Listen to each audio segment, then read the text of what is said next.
Hello friends, जैसा कि हम सब जानते हैं कि हर साल हमारे देश के फाइनेंस मिनिस्टर पार्लियामेंट के अंदर एक फाइनेंस बिल पास करते हैं, जिसके अंदर जो पुराना एक्ट होता है उसके अंदर कुछ चेंजेस प्रपोज किए जाते हैं। ये चेंजेस पुराने एक्सपीरियंसेस के बेसिस पर किए जाते हैं। देश की जो पूरी फाइनेंस की ज़रूरत है उसको ध्यान में रखते हुए इन चेंजेस को किया जाता है। और over a period of time ये देखा गया है कि जब भी सरकारों ने, चाहे वो इनकम टैक्स से रिलेटेड हो, चाहे वो जीएसटी से रिलेटेड हो, फिस्कल लॉस के अंदर जहां पर भी लिटिगेशन को कम करने के लिए कुछ कदम उठाए, उन चेंजेस से जो लिटिगेशन है वो कम नहीं हुआ बल्कि और कॉम्प्लेक्स होता हुआ चला गया। जब ये फाइनेंस बिल 2026 आना था तो मेरे दिमाग में जो सबसे बड़ी बात थी वो ये थी कि सब जानते हैं कि इनकम टैक्स एक्ट अभी 2025 नया इंट्रोड्यूस हुआ है, जो कि 1 अप्रैल 2026 से लागू होना है। तो एज ए प्रोफेशनल मेरे दिमाग में ये था कि जो इनकम टैक्स एक्ट 2026 है, जो कि अभी 1 अप्रैल 2026 से लागू होना है और वो अभी लागू हुआ भी नहीं है, तो क्या सरकार उसके अंदर भी कुछ चेंजेस को प्रपोज करेगी। दूसरा, कहीं ना कहीं एज ए प्रोफेशनल इस चीज को लेकर के बहुत बड़ा डाउट था कि already income tax act 1961 already है, जो कि अभी 31 मार्च 2026 तक चलना है। तो किस तरीके से सरकार जो नया बजट है उसको लाएगी, ये एक बहुत बड़ी एंग्जाइटी थी मेरे माइंड में। इस बजट में चेंजेस को जो चेंजेस प्रपोज हुए हैं उनको डिस्कस करने से पहले सबसे पहले मैं ये बताना चाहता हूं कि खाली इनकम टैक्स की हिस्ट्री के अंदर ये पहला बजट ऐसा है जहां पर 2 एक्ट के अंदर साइमल्टेनियसली चेंजेस को प्रपोज किया गया है। पहला, कुछ चेंजेस ऐसे हैं जो कि इनकम टैक्स एक्ट 1961 के अंदर किए गए हैं, और कुछ चेंजेस ऐसे हैं जो कि फाइनेंस एक्ट 2025 के अंदर किए गए हैं। तो अब हर प्रोफेशनल को, हर असेसी को खाली एक एक्ट को ध्यान में रख करके अपने अफेयर्स को मैनेज नहीं करना, बल्कि 2 एक्ट को साथ साथ रखना है, क्योंकि जो 31 मार्च 2026 तक की ट्रांजैक्शंस हैं असेसी की, वो पुराने एक्ट से गवर्न होंगी और उसके बाद जो ट्रांजैक्शंस हैं वो नए एक्ट के साथ गवर्न होंगी। जो फाइनेंस बिल 2026 प्रपोज किया गया उसमें बार बार ये कहा गया कि इसको लाने का जो मेन मकसद है, जो चेंजेस हैं, वो लिटिगेशन को कम करने के लिए हैं। लेकिन एज ए प्रोफेशनल जब मैंने इन चेंजेस को पढ़ा तो मुझे ये लगा कि जहां पर भी सरकार को ऐसा लग रहा है कि सरकार लिटिगेशन के अंदर अपने केसेस को लूज कर रही है, तो वहां पर इस फाइनेंस बिल के द्वारा उन चेंजेस को रेट्रोस्पेक्टिवली चेंज कर दिया गया, और कुछ चेंजेस तो करीबन 20 साल पहले से इफेक्टिव कर दिए गए। और जिस तरीके के चेंजेस किए गए हैं, एज ए प्रोफेशनल मेरा ये मानना है उन चेंजेस से हमारे सरकार की एक छवि खराब होती है, जहां तक कि फॉरेन इन्वेस्टमेंट को लेकर के है। हम इस पूरे वीडियो में ये देखेंगे कि इंडिया के अंदर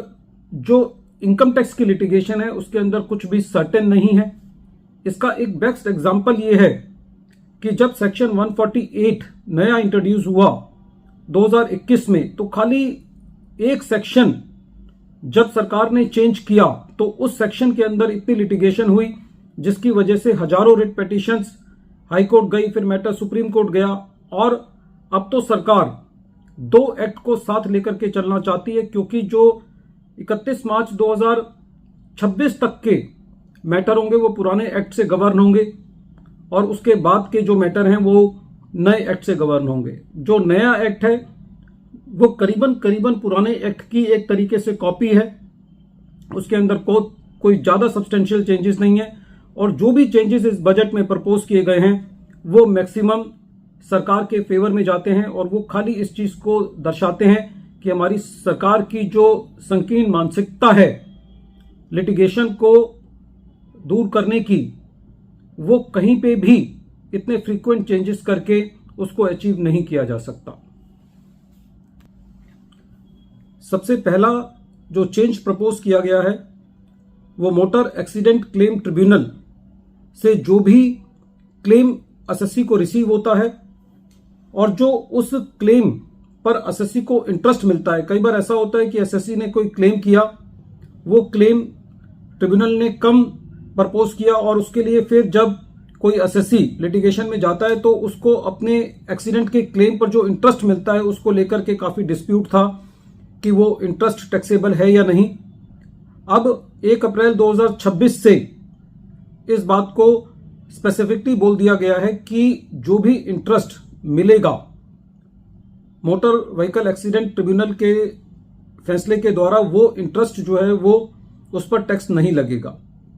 ये चेंज जो प्रपोज किया गया है वो 1 अप्रैल 2026 से किया गया है। कहने का मतलब ये है कि जो पुराने मैटर्स चल रहे हैं अभी भी उन पुराने मैटर्स पर डिस्प्यूट रहेगा, क्योंकि डिपार्टमेंट ये कहेगा कि क्योंकि ये चेंज 1 अप्रैल 2026 से प्रपोज हुआ है और 1 अप्रैल 2026 के बाद इंटरेस्ट को एग्जेम्प्ट किया गया है, तो उससे पहले कहीं ना कहीं डिपार्टमेंट की ये प्ली रहेगी कि ये क्लियर हो जाता है कि उससे पहले वो टैक्सेबल था। यदि सरकार को ये रिलीफ देना था तो ये रेट्रोस्पेक्टिव देना चाहिए था, क्योंकि जिन फैमिलीज को ये इंटरेस्ट मिलता है वो पहले ही बहुत बड़ी पेन में होते हैं और उनके पार्ट पे ये काफी लिटिगेशन को कम करता यदि इस चेंज को रेट्रोस्पेक्टिव लाया जाता, और इससे सरकार के कुछ खजाने पर भी बहुत ज्यादा फर्क नहीं पड़ता। इसी चेंज से रिलेटेड एक छोटा सा चेंज ये है कि जो इंटरेस्ट दिया जाता है उस इंटरेस्ट को देते वक्त जो पहले लिमिट थी वो 50,000 की थी कि 50,000 तक टीडीएस नहीं काटना, लेकिन अब ये कह दिया गया है कि जो भी इंटरेस्ट मिलेगा उसके ऊपर टीडीएस नहीं काटना। ये एक कॉन्सिक्वेंशियल चेंज है, क्योंकि जब इंटरेस्ट को एग्जेम्प्ट कर दिया गया है तो जो इंटरेस्ट पे कर रहा है उससे भी उसके ऊपर भी अब कोई लायबिलिटी नहीं है कि वो उस पर टीडीएस काटे।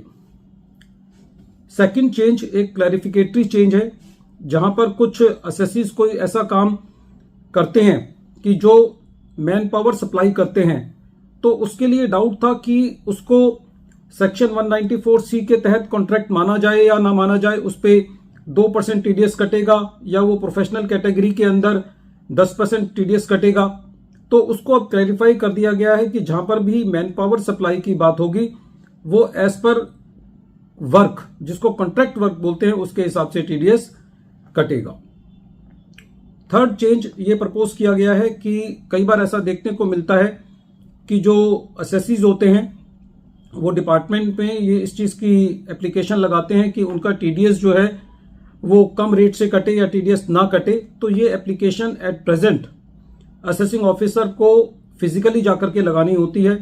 इसके लिए ये चेंज प्रपोज किया गया है कि जो 2 कैटेगरी बनाई जाएंगी, एक स्मॉल टैक्स पेयर और एक लार्ज टैक्स पेयर। जो स्मॉल टैक्स पेयर को ये रिलीफ दिया गया है कि अब वो डिपार्टमेंट में जाकर के एप्लीकेशन ना लगाए बल्कि ऑनलाइन एप्लीकेशन लगा ले, तो वो लोअर टीडीएस या नो टीडीएस का सर्टिफिकेट जो है वो ऑनलाइन एप्लीकेशन लगा करके ले सकता है। नेक्स्ट चेंज जो प्रपोज किया गया है वो ये है कि कुछ केसेस के अंदर जो एसएससी है उसको अपना एक फॉर्म देना होता है कि जहां पे उसका टीडीएस जो है वो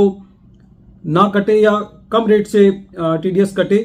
जैसे कि उदाहरण 3 कैटेगरी इसमें कवर की गई हैं: income from units of mutual funds, interest on securities और डिविडेंड। सपोज करो किसी एसएससी को ये अलग अलग पेयर से ये इनकम मिलती है और वो यहाँ पे ये सर्टिफिकेट या वो फॉर्म देना चाहता है 15G और 15H जो होता है कि भाई मेरा टीडीएस जो है वो ना कटे, तो उसको इंडिविजुअली अलग अलग देना पड़ता था। अब इसके लिए ये चेंज प्रपोज किया गया है कि आप एक डिपॉजिटरी को ये फॉर्म भर के दे दीजिए, वो डिपॉजिटरी जो है वो आगे उसको सरकार को सबमिट कर देगा ताकि आपको मल्टीपल फॉर्म्स देना पड़े। ये एक प्रोसीजरल चेंज है, खाली थोड़े से प्रोसीजर को कम करने के लिए। और इसके अंदर एक चेंज ये भी किया गया है कि जो पहले जो पेयर था उसको ये फॉर्म मंथली जो है वो डिपार्टमेंट में सबमिट करना पड़ता था। अब उसको मंथली जो है वो डिपार्टमेंट में सबमिट नहीं करना, उसको क्वार्टरली करना है। और ये एक प्रेस्क्राइब्ड अथॉरिटी बनाई जाएगी। उस प्रेस्क्राइब्ड अथॉरिटी को ये फॉर्म सबमिट करना होगा। मंथली की रिक्वायरमेंट को हटा करके क्वार्टरली कर दिया गया है और अब प्रिंसिपल सीसीआईटी या पीसीआईटी या सीआईटी को ये फॉर्म सबमिट नहीं करना, एक प्रेस्क्राइब्ड अथॉरिटी बनाई जाएगी, उसको ये फॉर्म सबमिट करना होगा। नेक्स्ट चेंज जो प्रपोज किया गया है वो रिवाइज्ड रिटर्न को फाइल करने का समय जो है वो 3 महीने तक बढ़ा दिया गया है। यदि हम बजट मेमोरेंडम को पढ़ते हैं तो उससे ये चीज़ क्लियर होती है कि जो 3 महीने का टाइम फालतू अपनी रिटर्न को रिवाइज करने का दिया गया है वो खाली उस रिटर्न को रिवाइज करने का टाइम 3 महीने बढ़ाया गया है जो एसएससी ऑलरेडी या तो रिटर्न फाइल कर चुका है सेक्शन 139 सब सेक्शन 1 के अंदर, या एसएससी ने वो रिटर्न बिलेटेडली फाइल की है 31 दिसंबर तक। एज ए कंसल्टेंट मेरा ये मानना है कि प्रेजेंट केस के अंदर जो ये डेट बढ़ाई गई है ये रिटर्न को बिलेटेड रिटर्न फाइल करने की डेट नहीं बढ़ाई गई है। बिलेटेड रिटर्न फाइल करने की डेट अभी 31 दिसंबर ही है। जो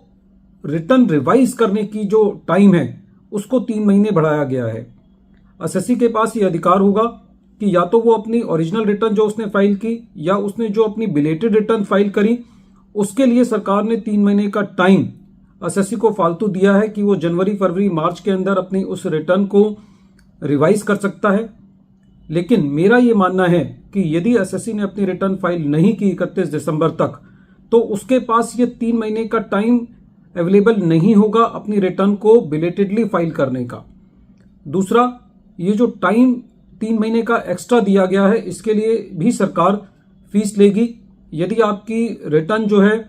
आपकी इनकम जो है वो 5 लाख रुपए तक है तो आपको 1000 रुपए अपनी रिटर्न को रिवाइज करने के लिए देना होगा 31 दिसंबर के बाद। और यदि आपकी इनकम 5 लाख रुपए से ज्यादा है तो आपके ऊपर एक 5000 रुपए का शुल्क लगाया गया है, फीस लगाई गई है, ये कोई पेनल्टी नहीं है। नेक्स्ट चेंज जो प्रपोज किया गया है वो ये है कि जो इनकम टैक्स की रिटर्न्स हैं उसकी जो due date of filing of return है उसके अंदर छोटा सा चेंज किया गया है। जिन एसएससीज को अपना ITR 1 या ITR 2 फाइल करना होता है उनके लिए डेट 31 जुलाई ही है। लेकिन वो बिजनेस एसएससीज जिन बिजनेस एसएससीज को अपना ऑडिट नहीं कराना होता या वो ट्रस्ट जिनको अपना ऑडिट नहीं कराना होता वो अपनी रिटर्न अब 31 अगस्त तक फाइल कर सकते हैं। पहले ये डेट 31 जुलाई थी क्योंकि यदि कोई एसएससी बिजनेस करता है और उसका ऑडिट नहीं होता तो उसको भी 31 जुलाई तक करनी थी। अब उनको 1 महीना फालतू दे दिया गया है और इसमें यह भी क्लैरिफाई कर दिया गया है कि कोई ऐसे पार्टनर्स जो कि ऐसी पार्टनरशिप फर्म के अंदर हैं जो कि बिजनेस करती हैं और उनका ऑडिट नहीं होता उनको भी अपने रिटर्न जो है वो 31 अगस्त तक वो फाइल कर सकते हैं। नेक्स्ट चेंज जो प्रपोज किया गया है वो एक वेलकम चेंज है। जब कभी किसी रेजिडेंट एसएससी को किसी नॉन रेजिडेंट से कोई प्रॉपर्टी परचेज करनी होती थी तो उस केस में उसको हायर रेट ऑफ टीडीएस काटना होता है। ये वहां पे सेक्शन 194I अप्लाई नहीं होता। उस केस में उसको बढ़े हुए रेट से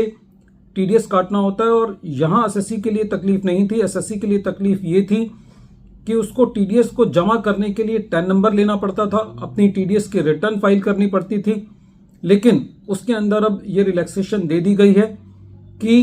अब आपको 10 नंबर लेने की जरूरत नहीं है। जैसे नॉर्मल प्रॉपर्टी का टीडीएस जमा होता है वैसे ही जब नॉन रेजिडेंट से प्रॉपर्टी खरीदी जाएगी तो पैन नंबर से पैन नंबर आप टीडीएस जमा कर पाएंगे। लेकिन इस प्रपोजल को यदि पढ़ते हैं तो इससे ये बात क्लियर होती है कि यदि कोई रेजिडेंट यदि नॉन रेजिडेंट से प्रॉपर्टी खरीदता है इंडिविजुअल या HUF तभी ये प्रोविजंस लागू होंगे। लेकिन यदि कोई पार्टनरशिप फर्म या कोई कंपनी किसी नॉन रेजिडेंट से खरीदती है तो उसको पुराने हिसाब से ही 10 नंबर लेकर के टीडीएस जमा करना होगा। दूसरा, इसका यह भी एक एक्सेप्शन ले सकते हैं कि यदि एक नॉन रेजिडेंट किसी नॉन रेजिडेंट से खरीदता है तब भी उसको 10 नंबर लेना होगा। पीछे काफ़ी नोटिसेस इनकम टैक्स डिपार्टमेंट से ऐसे आए उन असेसीज को जो कि रेजिडेंट थे और जिन्होंने अपने फॉरेन असेट्स को अपनी इनकम टैक्स के रिटर्न के अंदर नहीं दिखाया, चाहे वो डेलिब्रेटली था या उनको इस चीज़ की जानकारी नहीं थी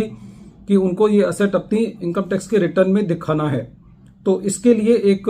फॉरेन असेट और small tax payer disclosure scheme लाई गई है। इसके अंदर इसके दो पार्ट किए गए हैं। पहला पार्ट ये है कि यदि असेसी ने उस पार्ट के इनकम को तो दिखा दिया है लेकिन असेट को डिस्क्लोज नहीं किया है, तो उस केस में यदि असेसी का असेट 1 करोड़ रुपए तक है तो उसके लिए दो चीजें लाई गई हैं कि जहां पर असेसी ने अपनी इनकम तो डिस्क्लोज कर दी है लेकिन असेट को डिस्क्लोज नहीं किया है, और दूसरा ये कि जहां पर असेसी ने अपनी इनकम भी डिस्क्लोज नहीं की है और अपना असेट भी डिस्क्लोज नहीं किया है। तो पहली कैटेगरी ये बनती है जहां पर असेसी ने अपनी इनकम भी डिस्क्लोज नहीं की है। तो उस केस के अंदर यदि वो असेट 1 करोड़ रुपए तक का है तो उस केस के अंदर उसके पास दो ऑप्शन है, या तो वो फेयर मार्केट वैल्यू का 30% टैक्स दे दे, या जो अनडिस्क्लोज्ड इनकम है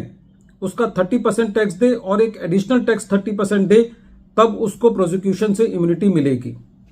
जो सेकंड कैटेगरी है, जो कि काफी लोगों के साथ ये परेशानी हुई, वो ये कि जहां पर असेसीज ने अपना असेट तो डिस्क्लोज किया हुआ है, जैसे कि काफी केसेस में ऐसा हुआ कि जो असेसीज नौकरी करते थे बाहर की कंपनीज में, उनको ईसॉप मिले, उन्होंने उस ईसॉप पे टैक्स तो दे दिया लेकिन वो शेयर्स उन्होंने अपने इनकम टैक्स के रिटर्न में नहीं दिखाए। तो उनके लिए ये कहा गया है कि यदि कोई ऐसा केस है जहां पे एसएससी ने अपनी इनकम तो दिखा दी है लेकिन अपने असेट को नहीं दिखाया है और उस असेट की वैल्यू 5 करोड़ रुपए तक है,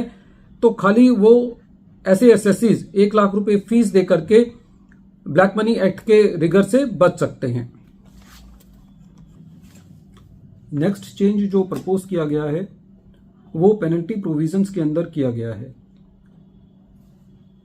पहले ये रिजीम था कि जो असेसिंग ऑफिसर है वो पहले असेसमेंट ऑर्डर पास करेगा। असेसमेंट ऑर्डर पास होने के बाद असेसी उसकी अपील जो है वो सीआईटी अपील के पास करता है, और सेक्शन 275 के अंदर ये बात थी कि जब तक अपील सीआईटी अपील के पास पेंडिंग रहेगी, जब तक असेसिंग ऑफिसर उसके ऊपर पेनल्टी नहीं लगाएगा। काफी सारे केसेस में ये देखने को मिला है कि सीआईटी अपील के पास अपील्स का डिस्पोजल नहीं है, इसलिए असेसिंग ऑफिसर उनके ऊपर पेनल्टी नहीं लगा पाते। यदि सीआईटी अपील असेसी के डिसफेवर में भी ऑर्डर कर देता है तो काफी केसेस में इनकम टैक्स डिपार्टमेंट से वो पेनल्टी लगनी रह जाती थी और वो पेनल्टी टाइम बार्ड हो जाती थी। रेवेन्यू को ये महसूस हुआ कि जो इनकम टैक्स ऑफिसर्स हैं वो पेनल्टी लगाने के अंदर काफी सारी टेक्निकल मिस्टेक्स कर देते हैं। जो पेनल्टी नोटिसेस हैं वो डिफेक्टिव होते हैं, जैसे असेसिंग ऑफिसर असेसी को यही नहीं बताते कि वो पेनल्टी जो है वो अंडर रिपोर्टिंग के लिए है या मिस रिपोर्टिंग के लिए है, कंसीलमेंट ऑफ इनकम के लिए है या फर्निशिंग ऑफ इनएक्यूरेट पर्टिकुलर्स के लिए है। तो रेवेन्यू के लिए अपनी पेनल्टी को बचा पाना बहुत मुश्किल था, इसलिए अपने ऑफिसर्स की इस कमी को छिपाने के लिए मेरे हिसाब से सेक्शन 274 जो पुराना इनकम टैक्स एक्ट है उसके अंदर बदलाव किया गया और correspondingly finance act income tax act 2025 में भी कॉरस्पॉन्डिंग चेंजेस किए गए हैं। पहली बात तो ये चेंज किया गया है कि जहां पर income tax department under reporting के लिए पेनल्टी लगाने जा रहा है तो वो पेनल्टी अब असेसमेंट ऑर्डर के अंदर ही लगाई जाएगी। जब असेसमेंट ऑर्डर के लिए ड्राफ्ट असेसमेंट ऑर्डर भेजा जाएगा या शोकोज नोटिस भेजा जाएगा, उस शोकोज नोटिस के अंदर ही प्रिंसिपल ऑफ नेचुरल जस्टिस के आधार पर असेसी से ये पूछा जाएगा कि इसके ऊपर पेनल्टी क्यों ना लगाई जाए, और अब एक कंबाइंड ऑर्डर पास किया जाएगा जहां पर जो एडिशंस की जा रही हैं उसकी भी डिमांड क्रिएट की जाएगी और पेनल्टी भी एसएससी के ऊपर लगाई जाएगी। एज ए प्रोफेशनल मेरा ये मानना है कि जो कंबाइंड ऑर्डर का कंसेप्ट है वो खाली अंडर रिपोर्टिंग के केस में है, वो मिस रिपोर्टिंग के केस में नहीं है। यदि हम बजट मेमोरेंडम को पढ़ते हैं तो उससे ये क्लियर होता है कि जो कंबाइंड पेनल्टी लगाने का कंसेप्ट है वो खाली अंडर रिपोर्टिंग के केस में है। सेकंड चेंज जो प्रपोज किया गया है वो इम्यूनिटी फ्रॉम पेनल्टी के लिए किया गया है। सेक्शन 270 के अंदर एसएससी को एक इम्यूनिटी ये दी गई थी कि यदि एसएससी सारा का सारा टैक्स जमा कर देता है अंडर रिपोर्टिंग के केस में और एसएससी ये अंडरटेकिंग देता है कि वो अपील में नहीं जाएगा,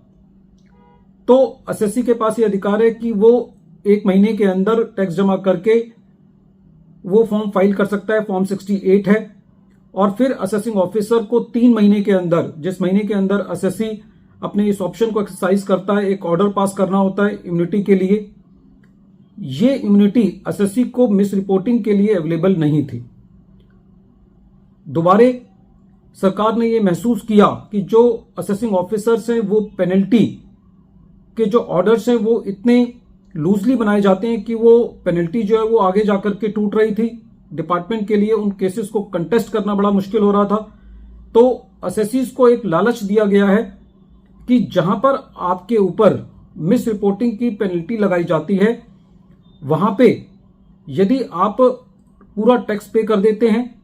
और 100% एडिशनल टैक्स दे देते हैं तो आप पेनल्टी से इम्यूनिटी ले सकते हैं। कहने का मतलब यह है कि मिस रिपोर्टिंग के केस में 200% की पेनल्टी लगती है। अब सरकार ये कहना चाहती है कि यदि आप उस पेनल्टी का उस आधा यानी जितना टैक्स आपने मिस रिपोर्टिंग के अंदर आपने बचाया था, जो असेसिंग ऑफिसर ने आपके ऊपर टैक्स लगाया है, उतना ही अमाउंट आप दे देते हैं तो आप इम्यूनिटी ले सकते हैं। पहले एसएससी को उस टैक्स का 200% देना था, अब एक तरीके से 100% देना है। लेकिन यहां पे भी सरकार नहीं रुकी और इस मिस रिपोर्टिंग को भी 2 हिस्सों में बांटा। जो मिस रिपोर्टिंग सेक्शन 68 और सेक्शन 69 की फैमिली से रिलेटेड है, यदि उस पेनल्टी से आपको बचना है तो आपको टैक्स का 120% देना है और फिर आप इम्यूनिटी के लिए ऑप्ट कर सकते हैं। नेक्स्ट चेंजेस जो प्रपोज किए गए हैं वो भी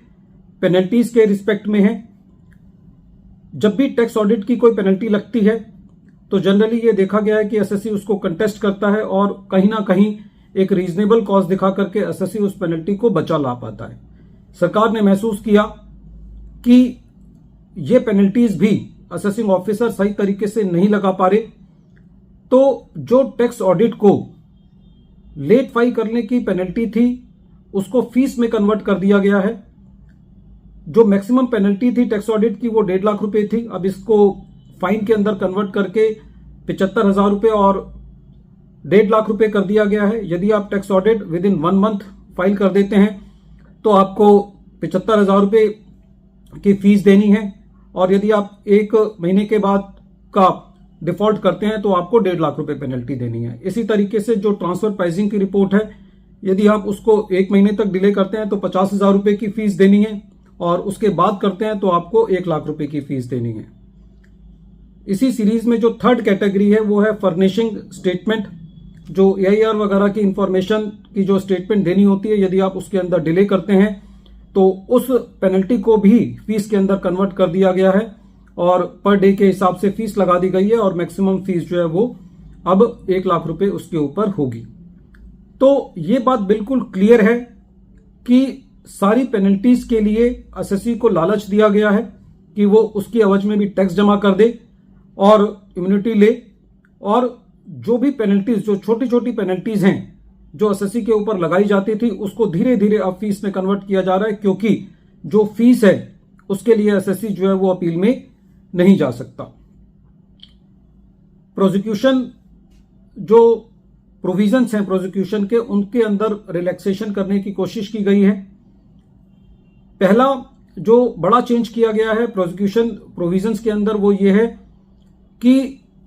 जब कभी भी एसएससी कोई बुक्स ऑफ अकाउंट्स प्रोड्यूस नहीं कर पाता था तो डिपार्टमेंट के पास ये अधिकार होता है कि उसके अगेंस्ट प्रोसिक्यूशन कर सकता है। तो अब इस क्राइम को डिक्रिमिनलाइज कर दिया गया है, इस चीज के लिए आपको प्रोसिक्यूट नहीं किया जा सकता। यदि आप टीडीएस टाइम पर जमा नहीं करते तो इसके लिए भी आपका प्रोसिक्यूशन किया जा सकता है, लेकिन इसमें भी उसको पहले क्वालिफाई किया गया कि यदि कोई ऐसा टीडीएस है जो कि उस अमाउंट पर कटना है जहां पर एक्चुअल में पेमेंट नहीं होनी थी, काइंड में पेमेंट होनी थी, और उसके ऊपर यदि कोई टीडीएस का डिफॉल्ट है तो उसके लिए प्रोसिक्यूशन नहीं किया जाएगा। थर्ड चेंज है कि जो रिग्रेस इंप्रिजनमेंट था, रिग्रेस इंप्रिजनमेंट का मतलब है कि आपको नॉर्मल कैदियों के साथ रखा जाएगा, अब उसको रिग्रेस इंप्रिजनमेंट ना करके आपको सिंपल इंप्रिजनमेंट के अंदर उसको चेंज कर दिया गया है। जो मैक्सिमम 7 साल का पीरियड था इंप्रिजनमेंट का, उसको घटा करके 2 साल कर दिया गया है। लेकिन यदि कोई ऐसा असेसी है जो रिपीटेडली वायलेशन करता है तो उस केस के अंदर अभी भी 7 साल तक आपको प्रोसिक्यूट किया जा सकता है। जहां पर इंप्रिजनमेंट के जो मैक्सिमम पीरियड था वो 2 साल था, अब उसको 2 साल से घटाकर के 6 महीने कर दिया गया है। लेकिन वहां पर आपको तभी इस चीज की रिलीफ मिलेगा जब आप उसके लिए फाइन जो है वो जमा कर देते हैं। प्रोसिक्यूशन प्रोविजंस के अंदर ये कहा गया है कि जो प्रोसिक्यूशन किया जाएगा वो उसका जो आधार होगा वो टैक्स इवेडेड होगा, कि आपने कितना टैक्स जो है वो इवेड करने की कोशिश की है, और जो प्रोसिक्यूशन होगा वो ग्रेविटी ऑफ द क्राइम के हिसाब से आपको प्रोसिक्यूट किया जाएगा। और ये कहा गया है कि जो 10 लाख रुपए तक का यदि टैक्स इन्वॉल्व है तो उस केस में डिपार्टमेंट प्रोसिक्यूशन के लिए नहीं जाएगा, लेकिन वहां पर भी आपको फाइन तो देना होगा जो कि इंटरेस्ट और पेनल्टी के अलावा होगा। प्रोसिक्यूशन प्रोविजंस को डिक्रिमिनलाइज करने की कोशिश की गई है।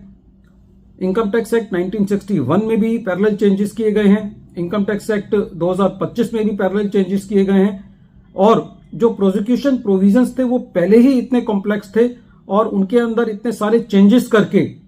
और जहां पे भी चेंजेस किए गए हैं वहां पे विद कंडीशंस किए गए हैं जो कि दोबारा एक नए लिटिगेशन के पिंडारा बॉक्स को खोलते हैं। नेक्स्ट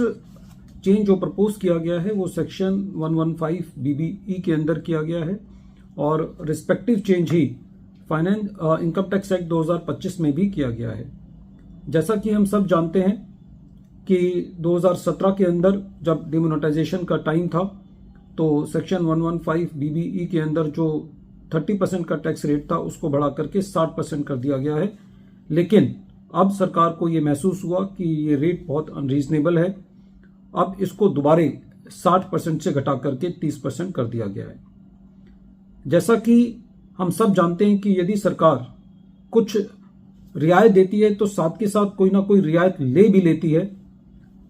जब कभी भी सेक्शन 115 BBE लगता था तो वो उन्हीं केसेस में लगता था जब सेक्शन 68 या 69 की फैमिली के अंदर एडिशन होता था,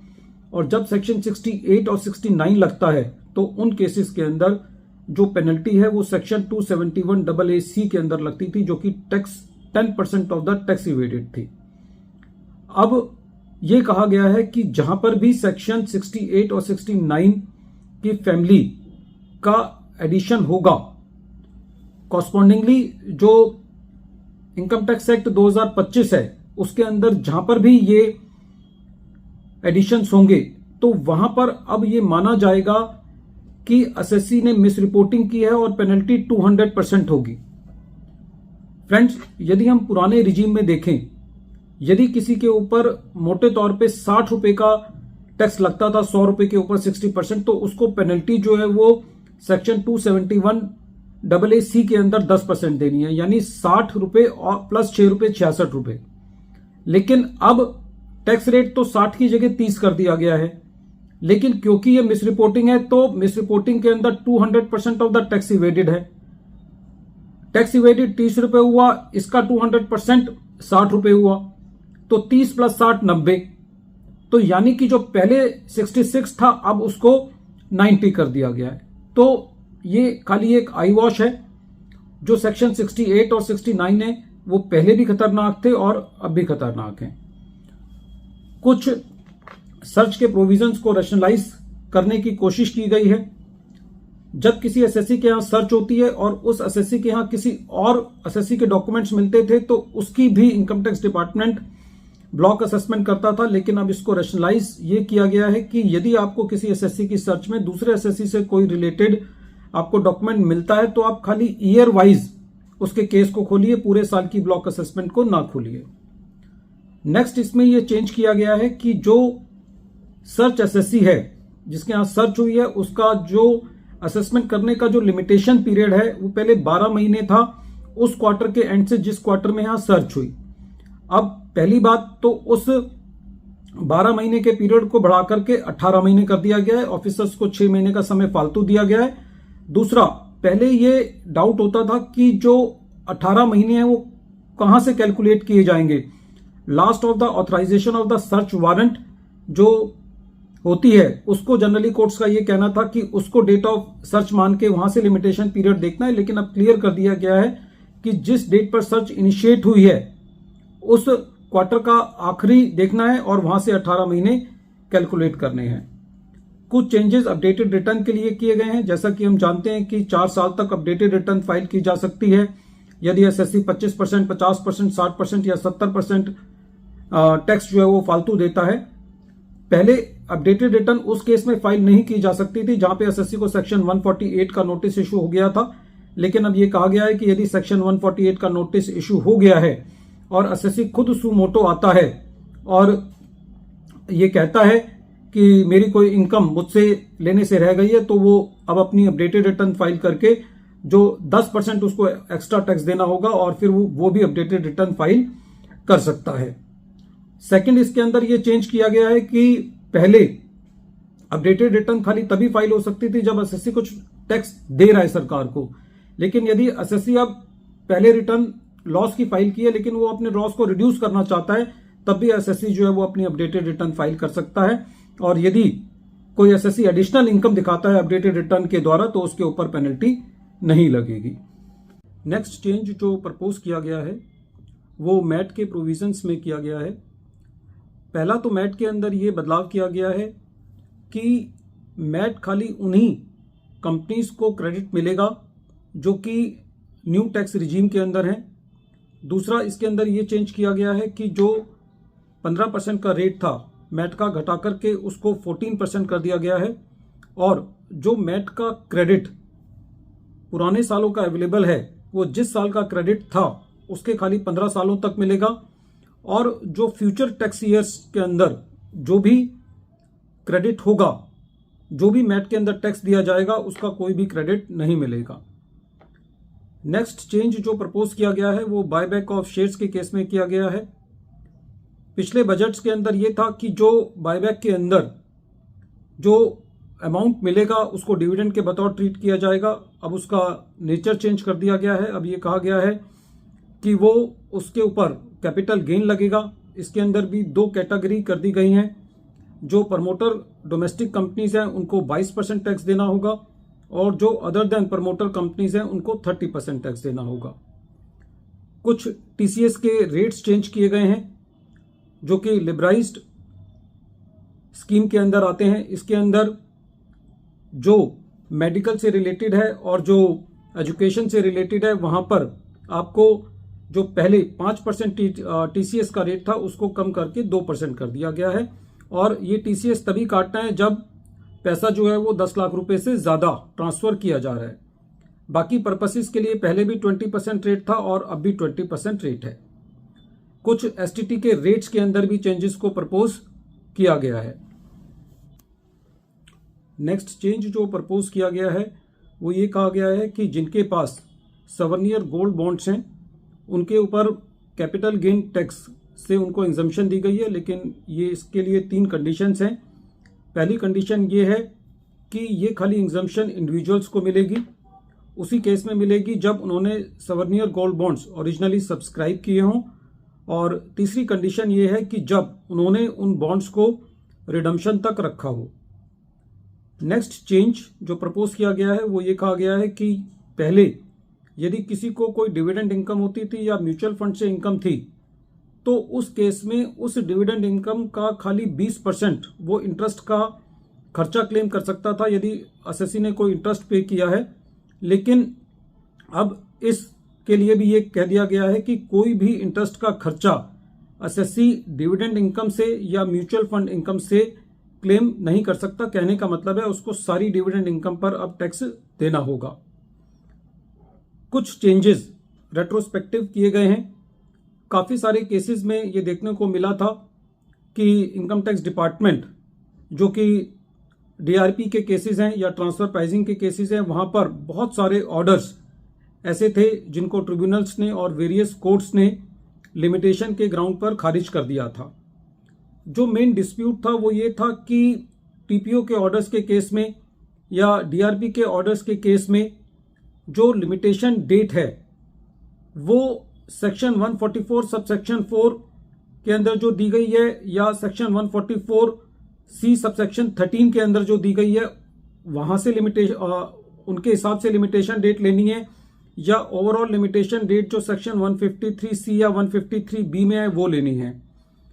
इसको बिल्कुल क्लैरिफाई कर दिया गया है कि जो लिमिटेशन डेट है वो सेक्शन 144 सी सबसेक्शन 4 के हिसाब से लेनी है या सेक्शन 144 सी सबसेक्शन 13 के हिसाब से लेनी है एज द केस में भी जो भी एसएससी के ऊपर एप्लीकेबल होता है। और जो सबसे आश्चर्य की बात है वो ये है कि इन चेंजेस को सेक्शन 144 सी सबसेक्शन 4 का जो चेंज है वो 1 अप्रैल 2009 से उसको इफेक्टिव कर दिया गया है, और जो सेक्शन 144 सी सबसेक्शन 13 के अंदर जो चेंज है उसको 1 अक्टूबर 2009 से किया गया है। फ्रेंड्स, ये एक ऐसे चेंजेस हैं जो रेट्रोस्पेक्टिव हैं, जो कि इसका एक खराब इमेज इंटरनेशनल टैक्सेशन में, जहां पर बड़ी बड़ी कंपनीज अपनी प्रोसीडिंग्स को खाली इस बेसिस पर ये सोचती हैं कि फाइनलिटी हो गई कि कोर्ट्स ने उनके फेवर में जजमेंट दे दिया, लेकिन इतने पुराने सालों से इन चेंजेस को करना ये हमारे देश के टैक्सेशन सिस्टम की छवि के लिए ठीक नहीं है। नेक्स्ट चेंज जो प्रपोज किया गया है वो डिन के मैटर पे है, डॉक्यूमेंट आइडेंटिफिकेशन नंबर को लेकर के। ये जो डिन को इफेक्टिव किया गया था वो 1 अक्टूबर 2019 से किया गया था। डिन को लाने का जो मेन मकसद था वो ये था कि डॉक्यूमेंट आइडेंटिफिकेशन नंबर डाल करके डॉक्यूमेंट्स का एक सीरियल नंबर जनरेट किया जा सके, एक ऑडिट ट्रेल हो पाए, ताकि कोई भी असेसिंग ऑफिसर कोई बैक डेट से ऑर्डर ना पास कर पाए। और हमारे फाइनेंस मिनिस्टर ने ये ओपन स्पीच में बोला था कि यदि कोई आपको ऐसा ऑर्डर या नोटिस मिलता है जिस पर डिन नंबर नहीं है, वो आप उसको डस्टबिन में फेंक दीजिए। कोर्ट्स ने जब उन ऑर्डर्स को डस्टबिन में फेंक दिया तो अब उसके अंदर भी गवर्नमेंट ने उसको 1 अक्टूबर 2019 से चेंज करके ये कहा है कि यदि किसी रीअसेसमेंट के अंदर यदि कोई ऐसा ऑर्डर है जिसके ऊपर डिन की वजह से या उस ऑर्डर के अंदर कहीं पे भी डिन के बारे में जिक्र है तो उसको इनवैलिड नहीं किया जाएगा। कहने का मतलब है कि यदि डिन डिपार्टमेंट के सर्कुलर के मुताबिक जनरेट नहीं भी हुआ उन ऑर्डर्स के अंदर तो उसको वैलिड मान लिया जाएगा उस ऑर्डर को। इस तरीके की जब चेंजेस किए जाते हैं तो इससे एसएससी के दिमाग में जो टैक्सेशन को लेकर के एक सर्टेनिटी है वो खत्म होती है, एक बहुत बड़ा डाउट क्रिएट करती है। जो बार बार सरकार ये कह रही है कि हम लिटिगेशन को कम करना चाहते हैं, जितने ज्यादा इस तरीके के अमेंडमेंट्स बैक डेट से लाए जाएंगे लिटिगेशन उससे ज्यादा और बढ़े हुए तरीके से लिटिगेशन जो है वो बढ़ेगी। नेक्स्ट चेंज जो किया गया है वो जुरिस्डिक्शनल असेसिंग ऑफिसर और फेसलेस असेसिंग ऑफिसर की जो डिस्प्यूट थी उसको भी with effect from 1 April 2021 change कर दिया गया है, और ये कहा गया है कि जो सेक्शन 148A क्लॉज बी की जो प्रोसीडिंग्स थी उसको जुरिस्डिक्शनल असेसिंग ऑफिसर चला सकता है। जो बड़े आश्चर्य की बात है कि सेक्शन 151A के अंदर कोई चेंज नहीं किया गया है और एक नया सेक्शन 147A ला करके जितने भी पुराने ऑर्डर्स कोर्ट ने जाओ फाओ के इशू पर डिसाइड किए थे एसएससी के फेवर में उनको अलाइव करने की कोशिश की गई है, लेकिन ये भी एक नया डिस्प्यूट क्रिएट करेगी फ्यूचर के अंदर। एक और अमेंडमेंट प्रपोज की गई है सेक्शन 92 CA सबसेक्शन 3A के अंदर, जो कि 1 जून 2007 से की गई है। ट्रांसफर प्राइसिंग ऑफिसर को जो ऑर्डर पास करना होता है वो 60 दिन के अंदर करना होता है, जो लिमिटेशन पीरियड दिया होता है। इसके अंदर भी चेंज किया गया है। जो कोर्ट्स जो है जो व्यू ले रही थी वो ये ले रही थी कि जो 60 दिन है उसके अंदर जो डेट ऑफ लिमिटेशन है वो इंक्लूड नहीं होगी। तो यहां पर भी 1 जून 2007 से चेंज करके जो कोर्ट्स ने ऑर्डर्स को क्वेश किया था कि जो ट्रांसफर प्राइसिंग ऑफिसर के ऑर्डर जो थे काफी सारे 1 दिन की वजह से लिमिटेशन डेट से बाहर हो रहे थे, तो उनको भी रिवाइव करने की कोशिश की गई है। फ्रेंड्स, पूरे बजट से ये चीज सामने आती है कि सरकार की नीयत अच्छी है, लेकिन जिस तरीके से कानून बनाया जाता है और जिस तरीके से इसको इंप्लीमेंट किया जाता है वो एक तरीका अभी भी ठीक नहीं है। एडमिनिस्ट्रेटिव कंट्रोल होना चाहिए। जब आप कोई चेंज लाते हैं, उदाहरण के तौर पर आपने सेक्शन 148 के अंदर जो प्रोसीजर के अंदर चेंज किया 1 अप्रैल 2021 के अंदर, तो उस समय ये सिचुएशन थी कि 2 सेक्शन 148 बेसिकली चल रहे थे। तो जब उसको लेकर के इतनी कंफ्यूजन थी और इतनी लिटिगेशन हुई, तो एट प्रेजेंट जब एक बजट 2026 ला करके 1961 के प्रोविजन में भी चेंजेस किए गए और इनकम टैक्स एक्ट 2025 के अंदर भी चेंजेस किए जा रहे हैं और आगे भी ऐसा होगा, तो आप सोचिए कि इससे एक टैक्स पेयर के दिमाग के अंदर कितनी अनसर्टेनिटी क्रिएट होगी और उसको हमेशा ये डाउट रहेगा कि उसका कोई भी मैटर कभी भी हिंदुस्तान के अंदर एटलीस्ट वो सर्टेन नहीं है, वो कभी भी रीओपन किया जा सकता है, कभी भी सरकारें उसको बैक डेट से उसके अंदर उनको जीवन दान दे सकती हैं। फ्रेंड्स, इस स्पीच के अंदर एक जगह पेनल्टी प्रोविजंस के अंदर मैंने ये बात कही थी कि जो सेक्शन 270AA की जो पेनल्टी है, जो पेनल्टी ऑर्डर्स इकट्ठे असेसमेंट ऑर्डर के साथ किए जाएंगे, उसके अंदर एक जगह ये कहा था कि शायद ये मिस रिपोर्टिंग के केस में वो कंबाइंड ऑर्डर नहीं होंगे, लेकिन जब इसका और एनालिसिस और एक दो और इसके ऊपर व्यूज आए तो ऐसा लगता है कि जो कंबाइंड ऑर्डर्स हैं वो हर तरीके की पेनल्टी, चाहे वो अंडर रिपोर्टिंग हो या मिस रिपोर्टिंग हो, दोनों के केस में जो है वो अब कंबाइंड ऑर्डर्स आएंगे। Friends, I am very thankful for a patient hearing